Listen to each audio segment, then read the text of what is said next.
Pixar trailers. Beautiful things they are. These videos coming out are honestly one of the highlights of my year. And I'll be honest, I've certainly had a few controversial takes over the years. But nonetheless, I've decided to put all of the Pixar trailer reactions that we've had all compiled together, starting from Pixar's Soul, as that's when the coverage started on my end. I wish I did make a Monsters Inc. trailer reaction, but I would have been literally, 4, 5? If only I had hindsight 20 years in advance. Nonetheless, here's all of our thoughts, reactionary and new, to every Pixar trailer from 2019 onwards. Out of all of the different film companies that exist out in the world, one of the ones that I will always put atop all of the rest in every regard has got to be Pixar. I can just never get enough of Pixar. Tailing way back to when the company first started, I didn't exist. But once I did, I quickly got introduced to all of Pixar's classic starters, and from a very early age, I knew that this was the company to follow. Now, Pixar's had a bit of an interesting career path, with them consistently staying on the upper edge of animation technology and achievement with each occurring title, and only ever really losing their game briefly through an over-reliance of sequels to their previous works. But with us now seeing the backside of both The Incredibles 2 and Toy Story 4, we now find ourselves in a whole new era of Pixar, going back to their original plan of releasing all sorts of, originals. So much so that we even have two entirely new originals both releasing in 2020, about 3 months apart. And that's great! The stories interwoven in many of Pixar's films are some of the greatest forms of storytelling ever graced onto cinema screens, in my opinion. But at the same time, I can't help but admit that I am a little hesitant with stepping into this next era of Pixar's. The two upcoming films deep in production are Pixar's Onward, telling the story of a fantastical world of magic and two brothers on a quest to revive their late dad beyond just the 2 legs they managed to succeed with so far. Whilst their second project, only just revealed with a teaser trailer about a week ago, follows the life and afterlife, or some kind of purgatory life, of Joe Gardner, living in the real world with a passion for music, who upon suffering an event that separates his soul, must venture into the soul world known as the U Seminar and work with other souls in training in order to return his body before it's too late. Now, both of these stories sound pretty intriguing and certainly original, and I can see a lot of potential for how both of them play out, which I'll discuss out fully later on. But between these two projects, I can sense a bit of a recurring theme that leaves me a little concerned, if not a little bit conflicted, especially for Soul. So let's talk about Soul. It's the more recent topic and the freshest one on everyone's minds, obviously. Now, something Pixar is doing for the first time within this film is introducing some IRL diversity, which somehow hadn't been done after all this time. Well, I guess that kind of makes sense considering most of the characters aren't exactly of the human variety until now. Still, this film is very much moving directions to focus on African American characters for their main cast, which for Pixar hasn't really been done previously other than with Coco and Mexico. Now, I feel when the teaser trailers first started, we all had very much the same reaction in most places. We all have a deeply riddled appreciation for Pixar movies, and we always expect the best of the best from them. And upon this opening, we very much expected yet another masterpiece of film. We're dropped into this photorealistic cityscape, clearly inspired by New York City, and the tone of the film is already punctual in that brilliant piano track in the background. As we're introduced to our protagonist, we get an immediate connection to him through both the words he speaks, the designs he encapsulates, and the way he personifies himself. And as we settle into the groove of this music's theming and we hear the basic premise of what the character wants, a real chance to follow his musical passion, and the events are starting to open up in front of him, we start getting into it more, rooting for him and his classic adventure of following his dreams. And then we get our expected twist. Everything's lining up to be too good to be true, and we've yet to find our real crux of the film's plot. And then this happens.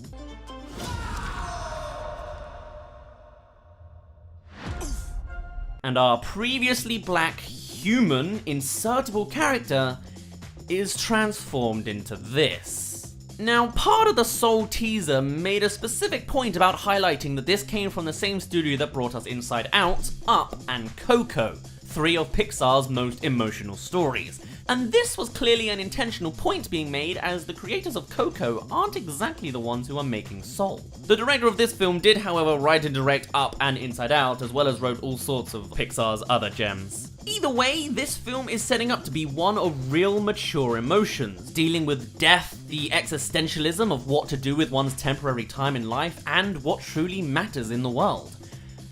However, while I do still feel that the story has a lot of potential to run with, I feel the studio has accidentally created a bit of a double meaning by including the Inside Out shoutout here too, just because the character designs of the souls feels awfully samey to Inside Out, and I don't think that's a good thing, and I feel this on multiple levels. On the one hand, I feel I and a lot of other people are getting a little tired with that samey Pixar-y design. Part of the true charm that comes from Pixar's lineup of films is the intense diversity in style between each one. One day we're exploring the plastic realms of the toys in our bedroom, to switching it up to the furry armada of monsters in our bedroom. Sometimes we see humans in a nice looking form, and that can always translate well since it is simply reality with a little Pixar-y twang, and other times we're morphing into the fairy-like designs of the more abstract concepts of characters.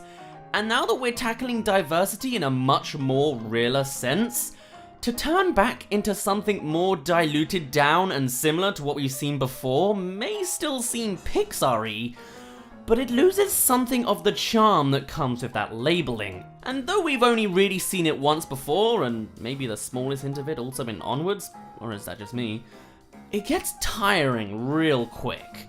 And that's not good. But also, and this is a pretty big point to mention here, this is the first time that Pixar has properly delved into making a film entirely focused on African American characters. It's an opportunity to show the world in a whole new perspective, with some interesting introductions of culture and representation to be shown.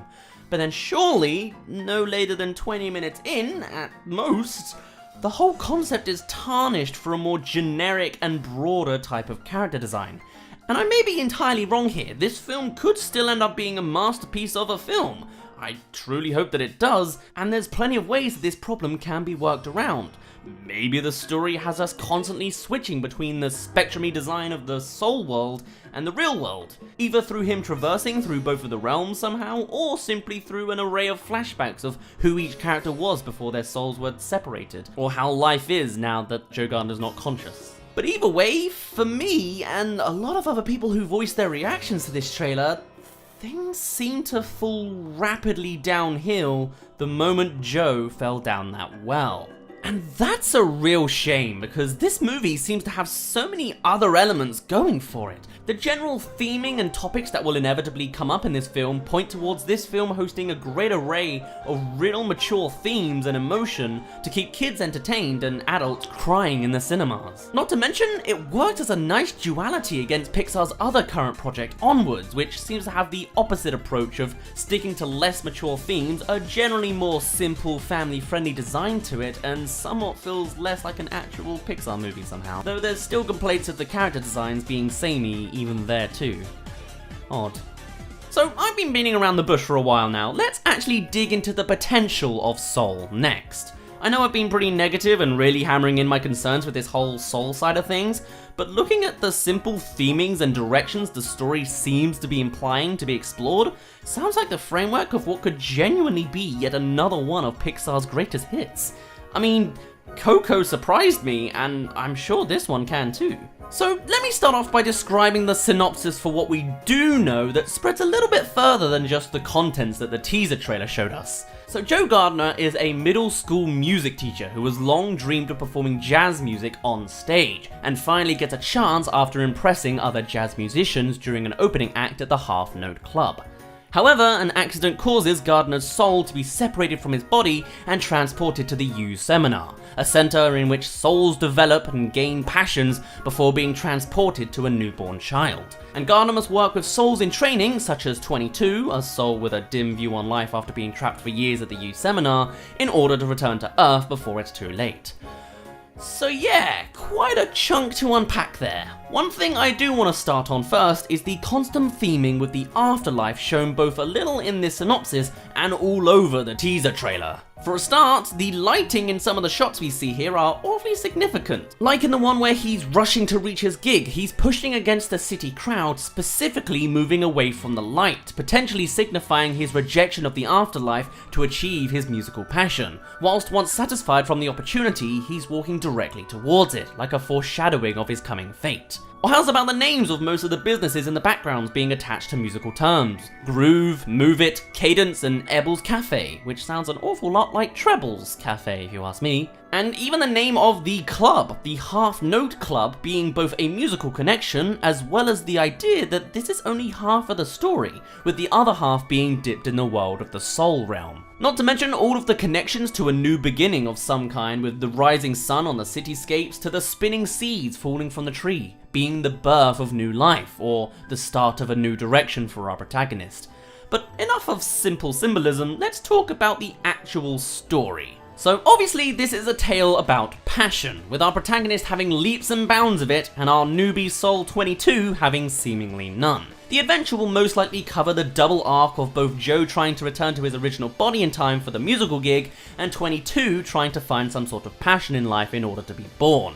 Possibly against a time limit as well, after being placed here for so long, maybe, or something. Now, knowing how stories tend to go, and especially of the Pixar variety, it's likely that somewhere down the line, Joe Gardner's gonna somewhat learn that this gig opportunity is not what he truly wants, or at least is something he is willing to sacrifice for some greater good purpose. Which leads into the question, how will this film end?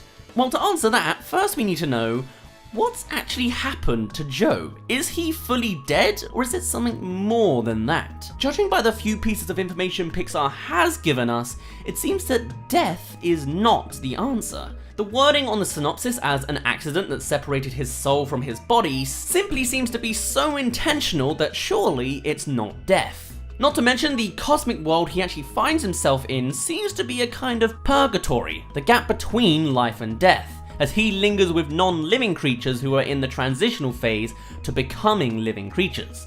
So where is he?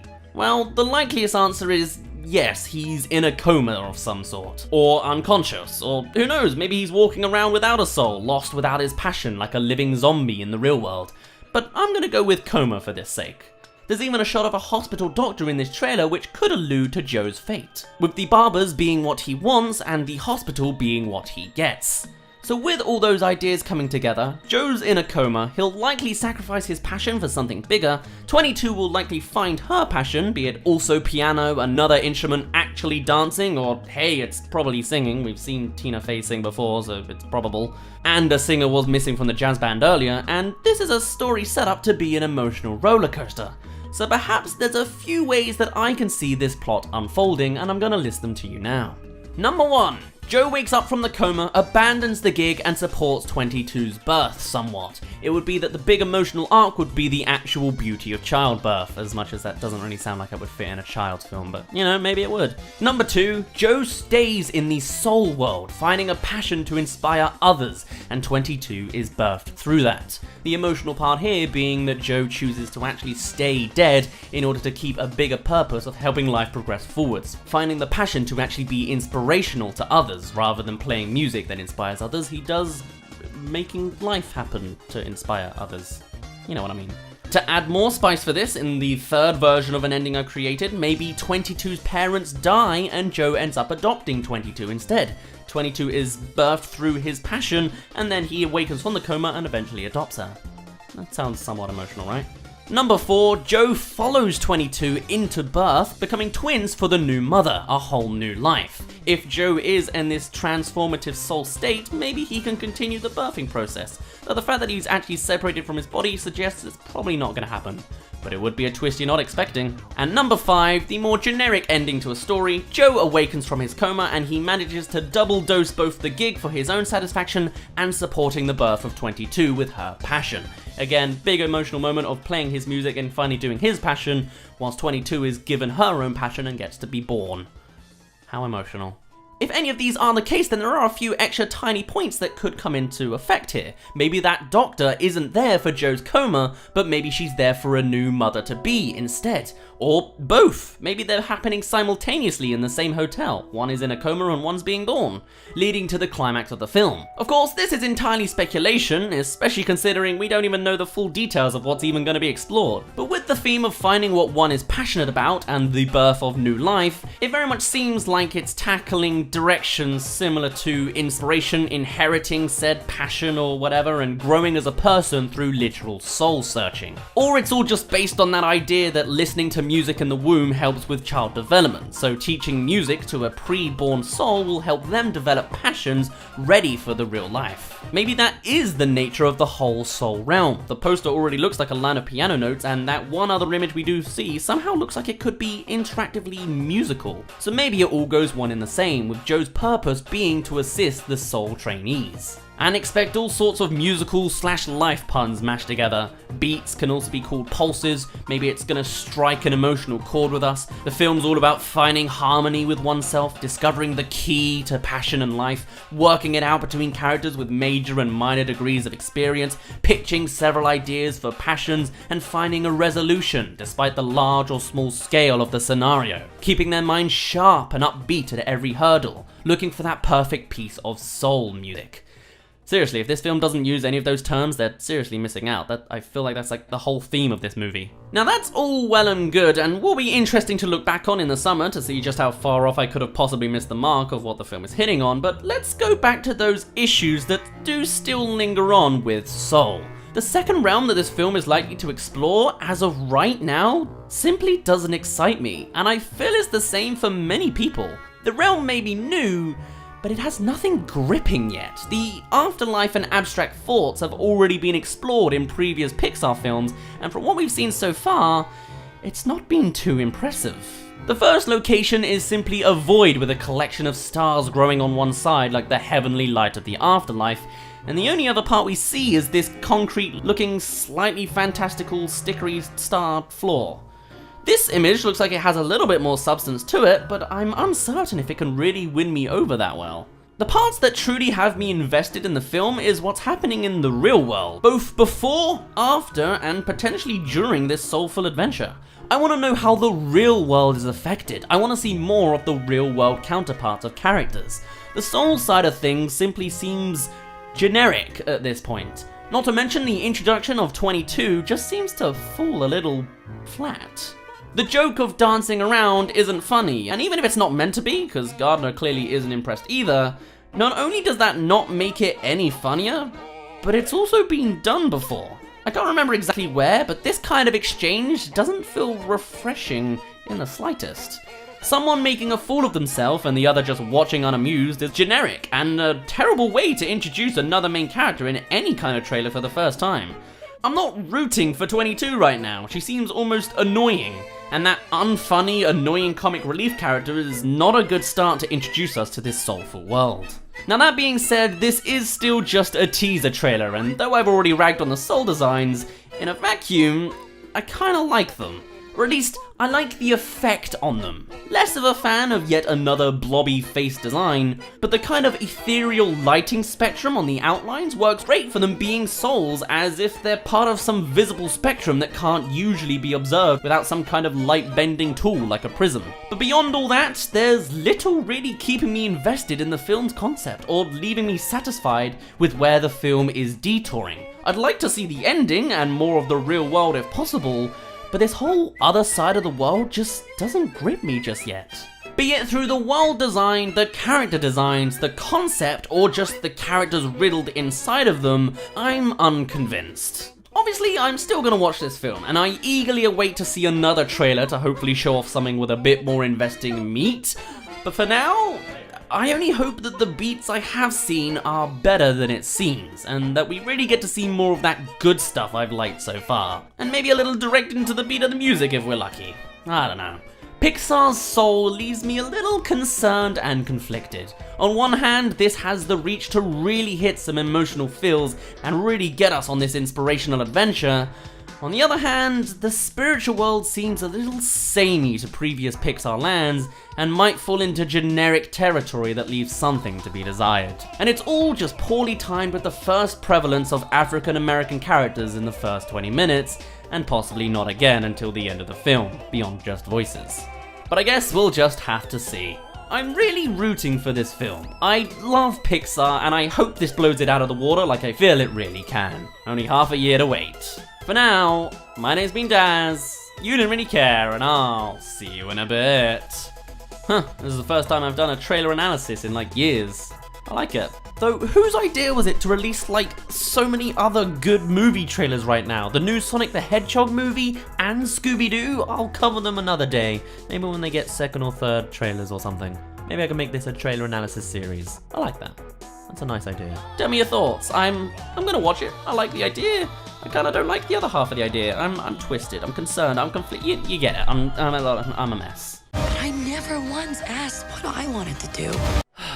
I want to root for Pixar. I really do. These guys are my favorite animation studio, and yet, once again, a trailer from a Pixar production has left me concerned. We've finally gotten a proper look at Pixar's Elemental, another unique world of non-human entities going through their slice of life and trials specific to whatever species they are. And this time, it's all about what if elements had feelings. Meet the residents of Element City. A devoutly Pixar concept with some groundbreaking animation quality to boot. Earth seen not as rock and mountains, but plants and soil. Air as more cloud and foggy rather than gusts of wind so directly, and water and fire as vaguely humanoid and very typical. And seeing how this whole world comes together, it's clear that this is another outlet for some pure Pixar creative perplexities. Watch this! Whoa! The way all the elements interact with their surroundings and each other, from blocking waterfalls to creating rainbows, the baby that eats lighter fluid, and of course, your meta humor over useless gates. Why do they even have these? Who knows? Looking at every shot of this trailer, even in the complete shuffled cluster mess I've edited into, you can tell that every single one is bursting with color and personality. It is a fantastic original world that we've been hounding Pixar to get onto, even though they haven't done a sequel in a good few years now. And yet, I am so disappointed in what I see. Yes, this is a Pixar original. Yes, it's a fantastic new world brimming with gags and concepts to explore, but this movie seems so generic. It's safe is what it is. The idea of elements obviously isn't going to be copyrighted, and of course there will be some overlap from someone else doing it first. That's fine. I can switch off my Avatar The Last Airbender brain if I really have to. But it's the story, it's the messaging that is so basic, and the farthest thing from originality. It's all about the not-so-differences of everybody. It's about a Water guy? and a fire girl. It's about not wanting to follow the dreams of your father. It has been told again and again and again just this decade. And I am tired of it. Sure, there are new kids being born every day and they haven't seen this kind of cliche plotline, but the last time even Disney covered this was 4 months ago. I hated the cliche plot back then, and I hate the cliche plot right now. Family. Someday it'll all be yours. And maybe there's room to be pleasantly surprised. With the dad and Mr. Blobby interacting so soon, maybe this guy's gonna turn around and say, hey, maybe you're alright, kid.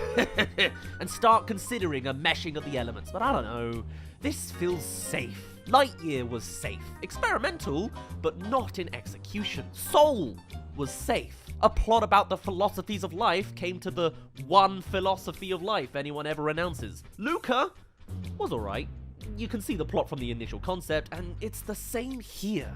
The last grand Pixar classic was Coco, and that's over 5 years old now. I love hot food. I want to get behind Elemental, I really do. There's clearly room for a fantastic tale in this chaotically free original world.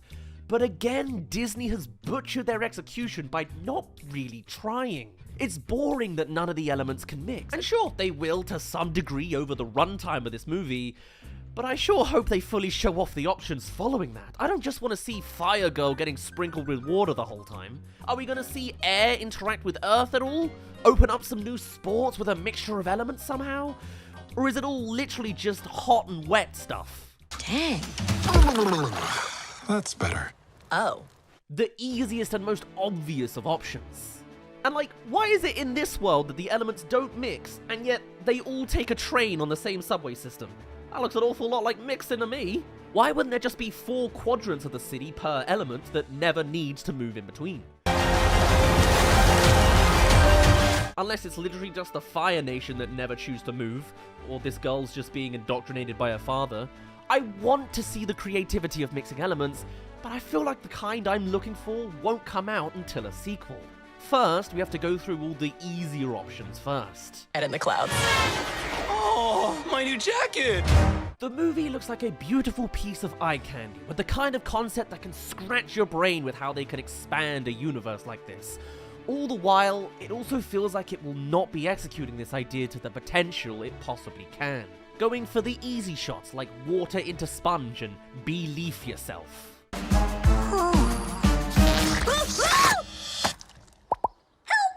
It's kids' entertainment, and Pixar is shallowing out to be just that. I hope I'm wrong. I've always been on the Pixar bandwagon. The reason I am so critical is because I want it to succeed. But when you look around at the rest of the animation industry and you see DreamWorks popping off with The Bad Guys and Puss in Boots and... oh. You see a renaissance of artistic integrity with Guillermo del Toro's Pinocchio, you see Disney making generic schmuck with an interesting world, and now Pixar seemingly doing the same. Why does anyone get to tell you what you can do in your life? You come to the same conclusion that we're long past the Pixar golden years, as a shift has changed in the industry, splitting in two to those who create animation for everyone, pushing the medium with experimentation and new material, and those who create animation for kids, the default demographic and no requirements to push beyond that. I've been trying to fill my father's shoes. Oh heck, maybe I just need another trailer to get off my high horse. I'll still be watching this hot pot concoction. I'll still like the more creative ideas they come up with.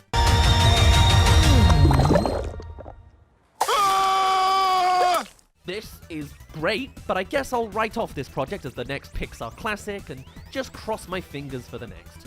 Pixar seems like a hodgepodge of several ideologies and approaches to cinema, and it's more of a luck of the draw what type of movie we get out of it, depending on which selection of people are working on it. Ironically, I guess it's a mix of all of them that I'd most want to see.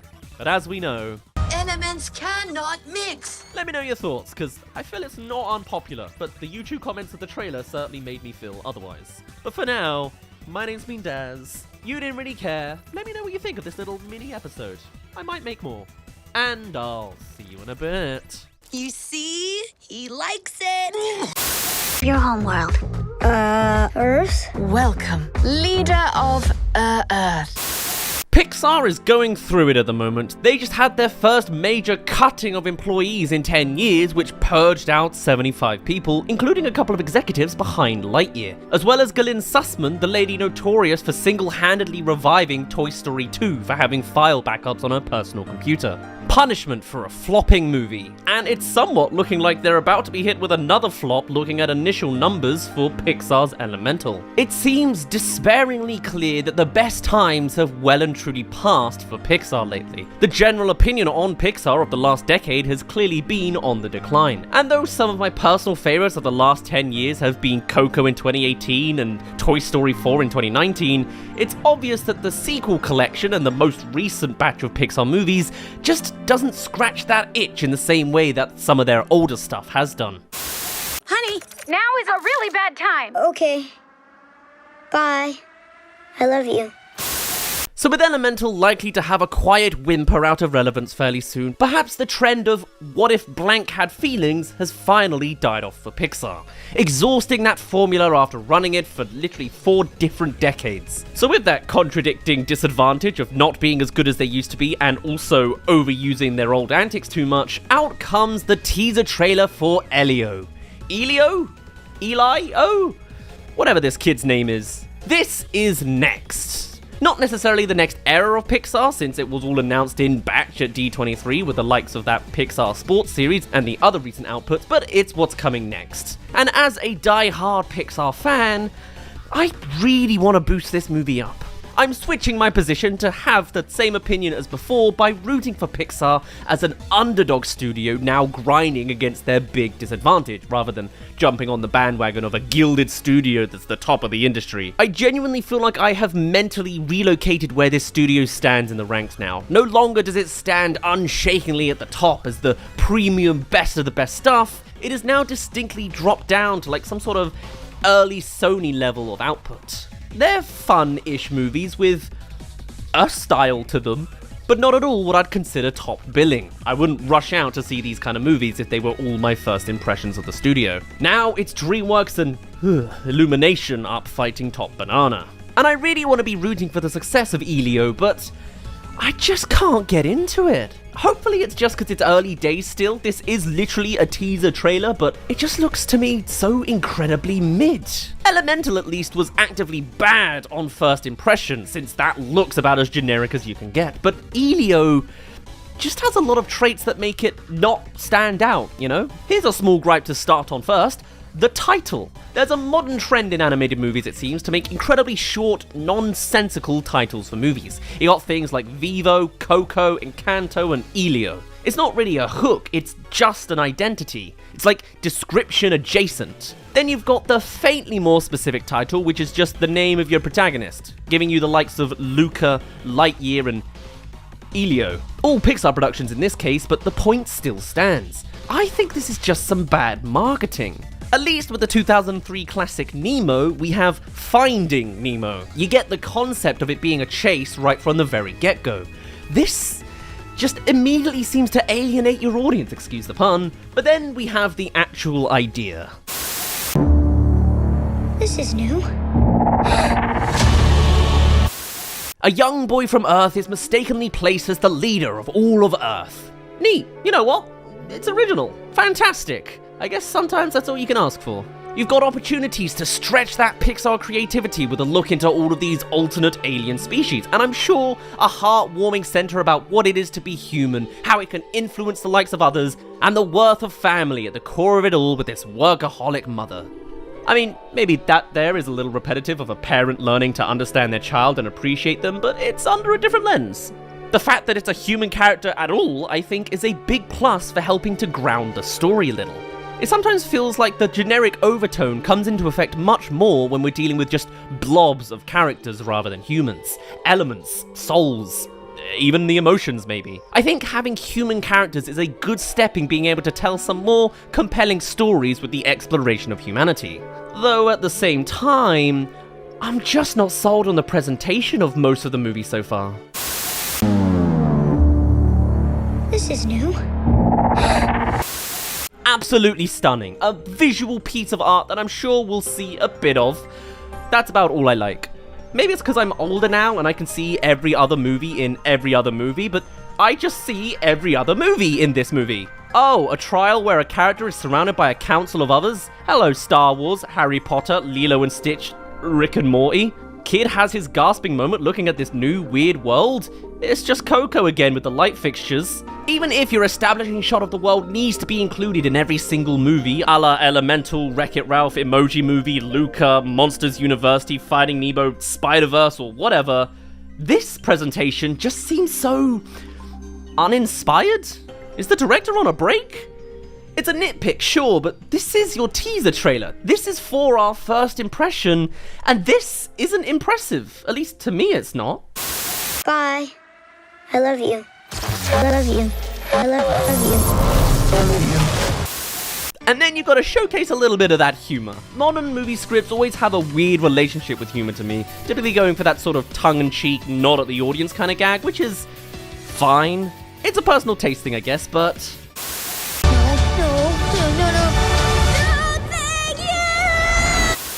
I don't like this line. I have no issues with plugging in a gag here. Perfect time for some sort of one-liner. Certainly better than just, but no thank you? That's it? It seems a little effortless, and not in the good way. I'd have thought this was a temporary line put in until a real punchline is brought up, you know? And then you got the later one. Earth. Done before. Basic, he's a kid, so he do thing with his phone. Haha! It's like, again, not even trying. Even if you want to run with the idea that he's gotta take a photo of this crazy event, why not spice it up at least a little? This exact composition and pacing has been replicated in other movies before, so this is the replication. I know this example isn't exactly in character, but even something as simple as having Elio turn around to do a selfie version of this photo could add an extra little twist. Like, he's incredibly nervous, he awkwardly turns around, whips up the camera and brings out a quick snap of a big grinning smile before cutting right back to awkward and anxious. A little nod to how fake our online presentations are. And the snap between expressions adds a slightly new layer to the joke other than, kid, phone, photo, funny. That being said, they're not all losers. The final gag of the trailer with crab-formed Zurg about eating his own mother is great. Sometimes the dialogue can be good. But, Earth? Done before. It's lazy. It really does in a lot of ways feel like in gutting the Pixar team over the years, the studio has Theseus themselves into a studio that is unrecognizable from its past and into one that is far more corporate and uncreative. Or maybe it all comes down to marketing. In 2024, the universe. Pixar cannot market well, at least not right now it can't. Have you seen the marketing campaign behind Elemental? Recreating posters of other Pixar titles using element pun imagery. Is that good? Showcasing clip after clip after clip of the movie, but just as endless previews of random scenes that don't really sell the movie, just exposing more of the mundane puns they could come up with on the prompt. Wow, you're so hot? How long did it take to come up with that one? With a movie idea that is literally the world's most generic and simple idea, how is it this is the prompt that Pixar has no idea how to effectively market? I mean, hey, I guess technically they could have committed arson somewhere and called it marketing, so I guess it's not the worst case scenario, but still. So looping back to Elio, and I can see just the same thing happening. The title doesn't really explain anything, it's just the name of a kid. Luca doesn't tell you anything about fish people, and no one looks that deeply into the graphic designs to pull out a concept, no matter how you dot the I's. At least with Mitchell's vs. Machines, they could switch over from connected. This just looks like another Pixar movie from this era. There's maybe something there. It is original, just like Soul, and Onward, Turning Red, and Luca. The art style is cemented on this current Pixar design. It's the teeth of Turning Red and the shapes of that sports series they're working on. But the writing is simplistic, and not so simple it's great, it just feels unearned. Like telling 100 puns about water. And at its core will probably be that exact same message and story beat we have heard practically dozens of times by the studio, the value of children, teaching some parental figure to actually recognize their child and accept them for how they are. We've seen it in its absolute most basic extent in Elemental, alongside every other generic animated movie idea. And now we're right back to it with this workaholic mother. This is a Pixar that makes safe movies for maximum numbers, and is suffering for not being the creative lightning rod it was at the start. But this is just a teaser, or maybe it's all down to just bad marketing. Maybe it's a great movie that just doesn't know how to present itself. I know what you mean. I ate my mother at birth. Just a me thing. Everyone was shocked. Regardless, believe it or not, I am rooting for Elio. It just seems so mid to me right now. It was a grind to get out this script because I barely have any words for it. Like, I was speechless after watching the teaser trailer a couple times because it felt so unmoving. I had no words because I had so little interest in dissecting it. But perhaps I'm accidentally becoming a Pixar hater. I guess we'll just have to see if this underdog studio can rise the ranks again. For now, my name's been Daz. You didn't really care. Let me know your thoughts. I'm curious to know. And I'll see you in a bit.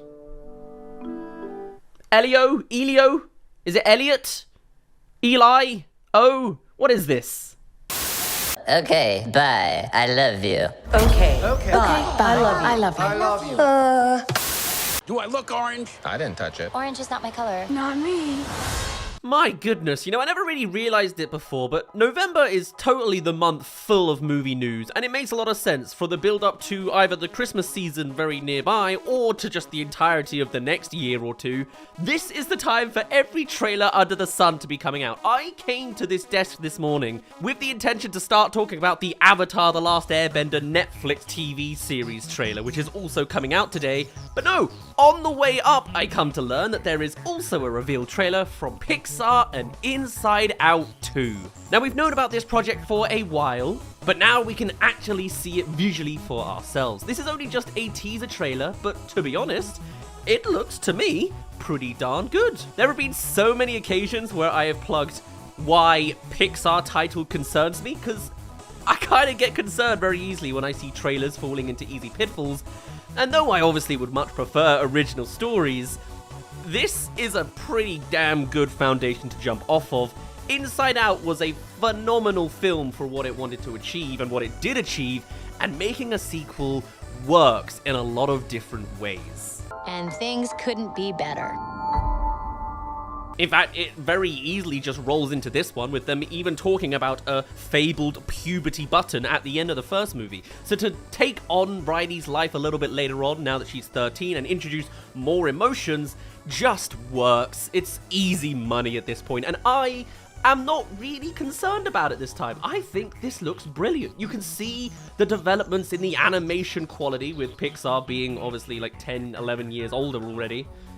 Maybe it's only 8 years older, but still, it's a lot of years. And the franchise as a whole can open up to all sorts of creative directions they could go. A little earlier on in the year, we even did The Scene That Changed Inside Out, and towards the end of that, I went through a right old ramble about all sorts of different emotions they could come to clarify, or emotions they could develop out of combining emotions together, since obviously the final climactic moment of the first film was making a core memory that is both sadness and joy mixed together.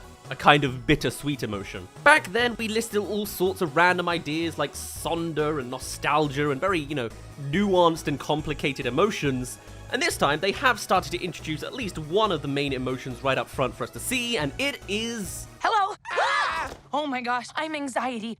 Where can I put my stuff? Alright, that's fine. I mean, they could go a very complicated route, but it makes sense that they don't. You could make the argument that anxiety fits somewhere along some sort of nuance of fear, but I think it also, considering the obvious messaging behind this movie is going to be about teenagehood and the actual worries that someone would go through as a kid going through that period in their life, it makes sense to represent a very kind of classic emotion without just relying on this more general tone of fear in there. And though I want to say their character design looks really strange, like they look like some sort of spore creature, I mean, fear is pretty out there too, They don't all have to be completely humanoid. I think the kind of complexity I would kind of more hope to see from an Inside Out movie would come from the third or fourth movie, but since this is just a simple sequel, and it's gonna play things pretty simplistically, anxiety should fit right along just fine. Wait, what's happening?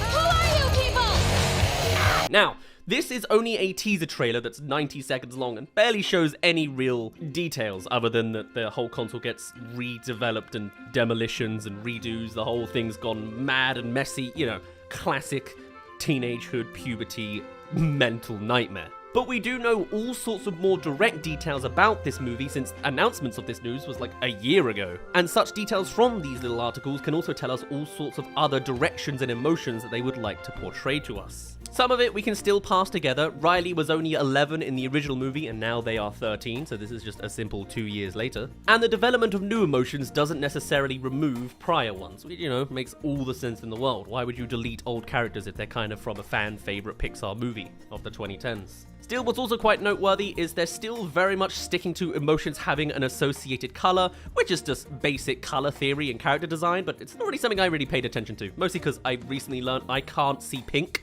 Any red undertone in the nuances of color, I'm just too colorblind to see, so maybe this isn't the movie for me, but whatever. But yes, the original announcement for this sequel movie was way back in, 2022 at Disney's D23 Expo, so pretty much a year and 2 months from now. Backwards. Co-writer for the first movie, Meg Lefauve, will be serving as the writer again for this second movie. So far, that's staying pretty classical. We know the vibes of the first movie.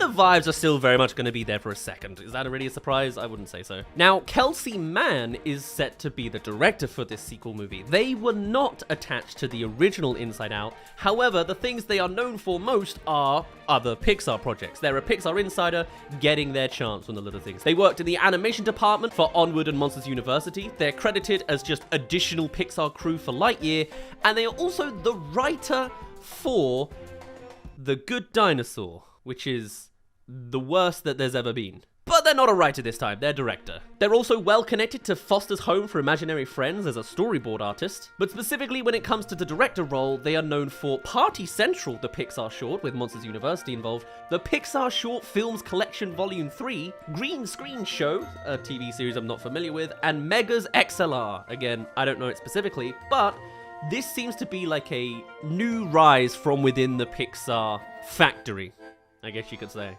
It's worth giving them a good chance. I like Party Central. Other details we learned from the initial announcement is that Inside Out 2 is set to release in theaters June 14th, 2024, almost 9 years after the first film. This may still continue, but a lot of films have been delayed recently thanks to writers and actors strikes, and though now formally both of them have concluded, which is also fantastic news we got this week, it may still have a long-term effect on where the Pixar schedule is set to be. But hey, sometime next year is a good shout, whether that's Q2 or Q4. Now moving on from just the initial announcement news and details, later on we would come to learn that Inside Out 2 will follow a teenage Riley with a new set of personified emotions. Obviously, right? They even insinuated at the end of this teaser trailer. Sorry, we wanted to make such a good first impression. What do you mean, we? Now, when it comes to Inside Out 2, the reason that they wanted to do it was to make a bunch of money, but also it was to explore new emotions. When researching the first film, supposedly, they found that they were told that there were between 5 to 27 emotions, and that with the sequel, they're trying to be a little bit more truthful and broadening the scope to some degree. Supposedly, Kelsey Mann approached Pete Docter with an idea for the follow-up, which Pete hasn't actually fully revealed. But according to him, it was really poignant and very heartfelt, very personal to him, but also universal. Although in that same interview, he also says, I don't want to pitch this movie, but it's got real great heart to it, a real great core that is the center of some of these new emotions showing up. It's all connected, supposedly. And so this sequel hopes to really utilize a more truthful world building on top of the already established workings of the first movie. Now, I've been beating around the bush on the other emotions, but they have actually been revealed off to the side. There are 4 new emotions coming into effect here. We have anxiety, voiced by Maya Hawke, as we heard in the teaser, as well as embarrassment, ennui, and envy, which really is going for quite the stark choices in emotions, at least ennui is. So the definition of ennui, is it ennui? It's ennui, in fact. Gosh, we're all learning something new about emotions today. Is a feeling of listlessness and dissatisfaction arising from the lack of occupation or excitement. To me, it kind of sounds like a somewhat form of depression, an emptiness of some kind. It's boredom, essentially. And I guess representing it with 4 new characters would be a little easier than splicing it into the multiple collaborations between 5. Either way, we even have imagery to follow up on some of the vibes and visuals of these characters. There they are, under the floorboards. Now, an additional description for Maya Hawke's anxiety is that though they might be new to the crew, she's not really the type to take a backseat. And they say that that makes a lot of sense if you think about it in terms of what goes on inside all of our minds. Another slight change to the main console operations is the fact that some of our characters have actually been recast. Interesting, but I guess it's just the ways of the world. Now, other crew that are attached to this production that are verbalized is just Nark Nilsson as producer for Inside Out 2. Again, a Pixar classic known for all sorts of things, but previously doing Toy Story 4 and Inside Out 1, Cars 2, and Cars Original as at least a production manager. Another thing to note about the news of this movie is it's getting a theatrical release, which is not something we got for Soul or Turning Red or the one in the middle, Luca, I think. It might not be a total return to form, since I wouldn't be surprised if this also gets shoved onto Disney Plus at the same time or pretty soon afterwards, but hey, at least it's getting somewhat of a bigger release, and it's not pandemic times anymore. This could very well lead into a revival for Pixar, if they're lucky, but we will have to see. Now, the original Inside Out from Pixar was one of the latest and greatest big successes that the studio really felt from everybody all around. with some critics describing Inside Out as blowing other Pixar films completely away and going beyond the screen to become something audiences will carry around with them for the rest of their days, which is such a praise. Not to mention the box office success of the original movie, grossing more than $850 million worldwide and going on to be regarded as one of the best of all the Pixar movies in its history, as well as winning the Oscar for Best Animated Feature. It's a no-brainer that they're making more of it, and there is a pretty solid foundation to make some good stuff. It's demo day! With a little bit of boredom and a little bit of anxiety, a little bit of embarrassment, and a little bit of, I've already forgotten what that fourth one is. Envy, that's the other one. You can see all sorts of directions they could tell for a puberty-based storyline. Riley's gonna be anxious and feeling out of place in her school. She's gonna be embarrassed by something minute. I don't know if they're gonna go right into period talk like they did with Turning Red, but you never know. I'm sure it will get all the internet hot on fire with anger and controversy. Envy, of course, is a very classical one, especially for a girl going through a time of caring more about makeup and how they look in the world compared to everyone else. And boredom's an interesting one. I'm really curious to see where the boredom and emptiness element of ennui comes into play. But either way, I don't hate this straight away. It looks visually fantastic. It's clearly got just the good skeletal body to continue to grow off of, and it could go in some very interesting directions. Now, when it came to Soul, a bit of a blast from the past here, that teaser trailer first came out November 7th, 2019. Around about the same time period as now in the year, the official trailer for that movie then came out the 12th of March, 2020. Gosh, that's literally right before everything went downhill. But anyway, I would expect to say, based solely on that, solely, that the next proper trailer will come about sometime mid-March. As a complete out there speculative idea, and I haven't compared it with their other Pixar trailers, but it probably makes sense with Q4 and end of Q1, I guess. Either way, that is the news, and I'm pretty on board. I guess we'll just have to see if they'll screw it over, if Disney will screw over yet another Pixar movie. But at least, hey, I got high hopes. Wish I could say the same for Elio. It's here, finally! The Pixar trailer we've been waiting for all month. Pixar always releases one of their big trailers sometime in November, usually on the first Thursday. Today they've done it on the third Wednesday just to personally screw with me. And it's not just their upfront next mainline movie, it's a spin-off TV series, of all things, of Inside Out 2. This is Dream Productions, which we've known about for a little while now. It is very much focusing on another element of the Inside Out world, but I guess one that they couldn't fully expand properly in the movie up to this point. Now, without such a heavy emphasis on the emotions, it's instead all going to these blob characters again. Now, I personally been getting kind of tired of blob characters for a while now. I've even called out Pixar as well for specifically doing blob characters a little bit too much as of late. This, to me, has a little bit of an uphill battle to really get me on board 100%, because when I watched this initial trailer, I just get the tone of Monsters at Work, which was, you know, a palatable extension of the main movie franchise, but it's nothing to really shout and jump about. It was great when they got around to the sequel and showed off the things we actually wanted to see, like the return of Randall and the rival from the prequel movie, but here, it seems fine. Now, this is not an extensively long series. It is literally just 4 episodes. It's a limited series coming out December 11th and probably covering up, a bit longer than an hour, so I guess it's a full movie by itself. But the presentation is very much different to the next big Pixar movie. It's got the budget to be well animated, but you can kind of see what we're dealing with here. One of the best charms of the Inside Out universe is the extensive creativity out of the writing and recontextualizations of the mental processes that are on show in the feature films. And I think that's absolutely going to still be the case here. There's going to be all sorts of clever ideas that they're going to mention across this hour and 20 minutes. I mean, even at the end of this trailer, they mention a character being demoted to brain fart, which, while not exactly an extensively incredible joke, and I'm especially the type of person who would say that, but it is interesting to hear as the idea of brain fart is actually something on the cutting room floor of the sequel movie, because there was originally a ship that the emotions were going to have to ride called the SS Brainfart. So to see it repurposed here is a nice way to see some unfinished content in other forms. Naturally, as well, you're going to have a stellar voice cast incorporated in this. I'm pretty sure I hear the voice of Richard Ayoade in there. And apparently the main protagonist of this is a character called Paula Persimmon, voiced by Paula a Pell, so literally I guess a parody of themselves. The plotline being that she is the acclaimed director of Riley's dreams, and the plotline is going to be about her having to deal with the trials of trying to create the next hit dream after being paired up with Zenny, Richard, who is a smug daydream director looking to step up into the big league of night dreams.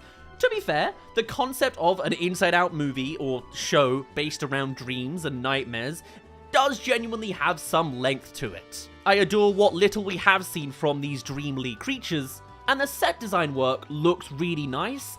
I'm just currently not crazy about the designs of the characters themselves, but everything behind them, everything around them, does look like stellar Pixar work. I've been waiting all month for the next big Elio trailer. That was the kind of stakes I was expecting. This time last year, we were literally talking about the Inside Out 2 trailer. So this is a little bit of a step down. It does feel very Monsters at Work coded, but it also, with it having a parent company in Disney, also feels like the Zootropolis spin-off TV series they made called Zootropolis Plus, or Zootopia Plus if you must. There, again, it very much had this reality TV show setting, which is a lot more fitting to what Dream Productions here is going for.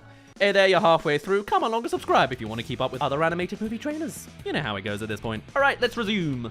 In that, there were several different episodes following several different side characters to the main movie, extending the events of the initial movie with their own TV show reality. Sometimes it was reality TV, sometimes it was an old classical movie, and other times it was just a straight extension and drama. This very much has the vibe of that documentary behind the scenes thing, and I would certainly rate the quality of Zootropolis 2 a good chunk above Monsters at Work for the tone. So this really could go either way. In fact, even when I'm seeing this shot again, I've got the trailer looping in the background while I say this, I can even see there's an extra element of some nice 2D animation, as one of the characters is entirely animated onto a piece of paper from a notebook, which is actually really stellar work to see. I loved the 2D integrations they added from the sequel movie, so 100% I'm on board with that kind of vibe. I think it's just the main characters that I don't like. The concept on the surface seems quite simplistic and basic, but considering this is literally the world of Inside Out, I'm certain it's going to expand and surprise us in all sorts of additional directions. Plus, I'm sure it'll be a great old parody of those kind of documentary behind-the-scenes vibes, because what do you know, it's not far off from how actual Disney movies are made when they're actually in live action. Whether every character is going to be a parody of somebody that already exists, I don't know. And I'll certainly be curious to see how well most of these jokes translates to children, since I'm not even certain if kids will understand the first one with the censored angry face. But hey, parodying that kind of hipster kind of director with a weird, doofy vibe, yeah, I could totally get on board with that. The fact that there's a council room of debating how to make the next dream is the kind of plotline I don't think I'm expressly interested in. I don't really want to see the CEO of Dreams having an argument with random cells. But we do get to see that from some of the dream map making, there is some genuine human interaction, which I think will be absolutely stellar. Whether it is Riley dealing with a nightmare monster chasing her, or being on some sort of prom night with stars flying her around everywhere, that looks great. The more we see of the emotions, the environment, or Riley herself, the better. For as long as we're watching these discolored jelly beans, I'm not entirely on board.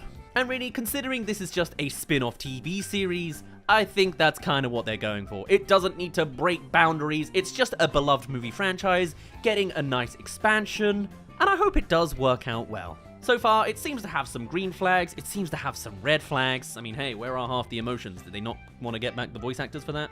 Fair enough, but also, alright, let's see Inside Out for the non-Inside Out bit. And who knows, maybe if it does do well, they will actually expand this further. Clearly, there's still way too much room to expand every possible dimension of Riley's mind further, so I'd be very on board with seeing it. On first impressions, I'm 50-50, but I've got high hopes. This is Disney Pixar after all, and who knows, maybe when the actual movie comes out, we'll do a deep dive of every Easter egg in the background and brain-related gag. I can already see a sheep from Toy Story in the background as one of the statues behind Janelle when we first see her, apparently. Well, either way, that is at least my preliminary ideas around this Dream Production series. Still not the greatest title, but apparently that's the running theme with movies right now. Beyond that, I think I should end it off there. I'm looking forward to seeing what further things they're going to introduce to us, either before the thing drops out, or when the actual thing actually drops on Disney+. Hopefully the other directors they teased us about will have some nice extra fleshings out to see. Oh my god, guys, I was joking! I was joking about having to do 3 trailers in a single day, but here we are. All month for the month of November, I've been waiting for the big one, the big Pixar trailer release date. It always comes out sometime around this point in the year, and for whatever reason, it's taken 3 weeks. 3 weeks on a Thursday before this damn thing finally shows. And I mean, it was always going to be a little bit underwhelming in the fact that it's a movie we've already seen. Like, it's called Elio, right? And the video for this new trailer is Elio teaser trailer. But if you were to look back a year and a half in the Pixar history of trailer uploads, you'll see the exact same title again. It's a bit of an interesting bumble that the marketing for this movie has already had. But finally, we're here. They threw me under the rug by trying to release another Pixar trailer yesterday in the form of Dream Productions on a Wednesday, but of course that couldn't be the real thing. Here it is. Elio. Now, this is an interesting project. It's kind of been a little bit milquetoast up to this point, right? I haven't heard a lot of major motion regarding this movie, and I think it's because that, I don't know, the premise of this movie initially seems kind of underwhelming, you know? It's another space kid adventure, and it was a teaser trailer. There wasn't much to see. I mean, I think the thing was literally less than a minute last time. And even though we got a full 2 minutes last time, somehow this 1 minute feels like a lot more. I'm slowly getting on board with it. I think Pixar has had all sorts of ups and downs as of late. And generally, I'm usually standing here saying, why this upcoming Pixar movie concerns me. This one has got some red flags to it. I've already mentioned just yesterday I'm not crazy on blobby character designs, and these aliens, they're slightly less blobby, I'll give them that. I mean, they're clearly going for more of like an aquarium creature kind of vibe, and maybe we should like the fact that they're getting more abstract and creative with their character designs, but there comes a point where you go so abstract, you go back to a cliche.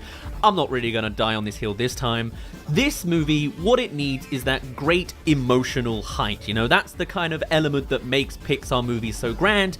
And this trailer, finally, teaser trailer 2, if that's a thing you're allowed to do, does look a little bit more emotional. Clearly, this Elio kid, who I realize I've been pronouncing wrong for a year and a half now, oops, really has this drive to come to space, and he's practically isolated by his crazy passions. And then on the flip side, you can see the developments coming in some form of a mother finally realizing that their child is taken away, and, you know, there's the fear of losing your child, which, to be fair, is a really good adaptation to see because it's a very classic, more parent experience than a kid experience, but you know, I can see it all coming together nicely there. But at the same time, a space movie of kid goes to alien world and sees alien people is very much territory we've seen before, you know?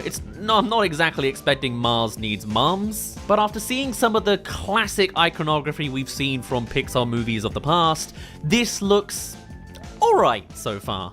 I think really what it comes down to is how well will the actual execution come out. And so far, the execution is a little bit weird. The fact that we've gotten a trailer far too early, a year and a half ago, with no other and then no other presence after that since it got rearranged is already a little bit of a bumble on their part. But I think as well, this looks like a movie that's going to be difficult to market to a certain extent. I have the expectation that this movie will be surprisingly good if you can actually get around to physically seeing it. There's a lot of clear, amazing artifacts of lighting used in this movie with the big glowing alien territories, but also I think it comes to a point where it doesn't look as impressive as maybe something more photorealistic and, you know, graspable, you know? Like the backgrounds of Toy Story 4 look better than this because we can understand and compare to the real world what Toy Story 4 is going for. Now, this second trailer focuses a good chunk bit less on the jokes and the dialogue, and I think for that, it stands to feel a little bit better. I also actually now realize that the actual Elio logo changes in between trailers. That's a fun detail. This movie has clearly been going through a little bit of a tumble over the years. It also especially says a different date. It used to say spring 2024. Now it's summer 2025. Although I'm sure many of the elements of that original trailer are still very relevant. I'll keep, you know, mixing it into this video here. Hey there, thank you for making it halfway through this video. Come along and subscribe if you want to keep up with animated movie trailer news. You know how many came out this week already? I've done 2 videos just today! I assume this is the last of it, but we have covered so many other trailer movies. If you want to keep up with them, come subscribe, see our other stuff. Good lord, there's so much to talk about. It's a golden age for trailer content, I guess. The marketing advertisers are going wild. But enough of my behind the scenes, let's get back to the second half of our Elio coverage. But whilst I can see that on the business side of things are looking a little bit dodgy down over there, I think I'm relatively on board with this movie. And I'll be curious to see how a movie like this will affect the studio in future, because I don't see big bombastic view counts for a movie like this. It seems a little bit too, ironically enough, grounded. However, it seems to be a nice blending of that big eclectic adventure story mixed with a directorial personal story, you know? I can see the elements perhaps being someone was really a massive fanatic character in regards to space, and this is them, you know, writing their own fantasies of space, if it is even a director's story. And considering Pixar is specifically making an effort to come away from personal stories to the likes of Turning Red and Luca, and will instead be going for more of the big classic crazy adventures, this being the halfway ground is a nice compromise, very much produced during the time when they hadn't actually come to that decision yet. So maybe if this movie does poorly, we'll see even less of the realistic-ish storylines and personal stories. But the official updated synopsis we have for this movie this time around is a space fanatic with an active imagination and a huge alien obsession. Elio's all in for an epic undertaking when he's beamed up to the Communiverse, an interplanetary organization with representatives from galaxies far and wide. When Elio is mistakenly identified as Earth's leader, he must form new bonds with eccentric alien life forms, navigate a crisis of intergalactic proportions, and somehow discover who and where he is truly meant to be. And that alone does sound like a pretty stellar personal story, a story of identity, and the intergalactic proportional crisis is interesting. I don't know if alien abduction is that fantastic, and it doesn't help that the animation style isn't particularly noteworthy. You know, it has the Turning Red aesthetic, it's a little bit Bad Guys in a weird way, but without that 2D flourish. It just looks okay. It looks high quality, and undoubtedly it's going to be far too expensive for its budget. But whether it turns around a massive super profit, I could see a concern there. I'm not necessarily concerned for the quality of the story or the functionality of, you know, what they're trying to tell, but I don't think it's going to do great as a prediction for the success of this movie. At most, maybe this movie will be hailed as an "ah man, you underratedly don't understand how good this movie actually is." I can kind of see it underperforming. Kind of has the same vibes as Disney's Strange World to me, with a few less red flags. Although it does have Zoe Saldana in it, who's literally in 2 of like the most massive movies of all time, if not 3, Avatar, Star Trek, and Guardians of the Galaxy. So maybe she could be an emblem of, hey, this is going to be pretty damn good. Regardless, I've been waiting all damn month, and technically year, for this damn big one of a Pixar trailer, and to me, it's a little bit whelming, you know? The prompt, I think, is not that crazy. The animation style doesn't make it stand out to an eclectic degree, and we've already seen a teaser trailer. It's literally the same video title again. When I downloaded both of these trailers, my device literally thought it was a duplicate. It added a little 1 on the end of it and everything. It's not to say Pixar is doomed at this point and falling into the big studio-sized bin, and it certainly looks a lot more promising than it used to be. Plus, it's not exactly a Pixar sequel. It's nice to see an original film, but I'm curious to see how the actual end result of success of this movie will be. I, at the very least, will be absolutely supporting it, watching it when it does eventually come out in some vague time during the summer. Although who knows, maybe by then the logo would have changed for a 3rd time by then. Either way, that's at least my ideas on the early viewings of this secondary teaser trailer for Elio. And hey, I'm glad to finally be pronouncing it right for once. But on that note, I'll end it off there. My name's been Daz. Thank you very much for reaching the end of this video. Do tell me your thoughts on Elio. Do you think it's going to be successful? Do you like how it looks? Like, what are your thoughts? And otherwise, I shall see you in a little bit. And hey, what do you know? We are caught up to date. I've always had a little bit of a standoffish approach nowadays with modern Pixar. I think it's because I hold them to such a high standard that I want to criticize them. But of course, Pixar as a studio, especially during the 2020s, has of course been going through a tumultuous time. We'll see if they'll eventually bring it back up. They've certainly had some high highs as of late. For now though, my name's been Daz. Thank you very much for reaching the end of this compilation, and I shall see you all in a little bit.